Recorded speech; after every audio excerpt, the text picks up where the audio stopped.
रत्नागिरी जिल्ह्यात शुक्रवारी काही ठिकाणी अवकाळी पावसानं जोरदार हजेरी लावली. मात्र आज दुपारी 3:30 वाजण्याच्या दरम्यान रत्नागिरी शहर परिसरातील वातावरणात बदल झाला आणि अचानक धुळीचं आणि जोरदार वाऱ्याचं साम्राज्य पसरलं. धुळीचे मोठेच्या लोटच्या लोट वाऱ्यासह सर्वत्र पसरले. त्यामुळे रस्त्यावरून जाणाऱ्या वाहन चालकांना वाहन चालवणं मुश्किल झालं. जवळजवळ 20-25 मिनिटं धुळीचे वारे सगळीकडे वाहत होते. अनेक ठिकाणी पत्रे, प्लॅस्टिक वाऱ्यामुळे खाली आली. त्यानंतर थोड्या वेळानं संपूर्ण परिसरात मुसळधार पावसाला सुरुवात झाली. जोरदार पावसामुळे वातावरण थंड झालं असलं तरी आंबा आणि अन्य पिकांचं मोठं नुकसान झालंय. जोरदार वाऱ्यामुळे अनेक ठिकाणी आंबे गळून पडले. चक्रीवादळ नसले तरी चक्रीवादळाच्या धर्तीवरच असलेल्या या वादळानं रत्नागिरीत 1 तास धुमाकूळ घातला.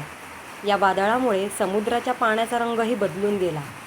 अचानक सुरू झालेल्या पावसामुळे रस्त्यावरून जाणाऱ्या दुचाकीस्वारांनी आणि पादचाऱ्यांनी आजूबाजूला आसरा घेतला.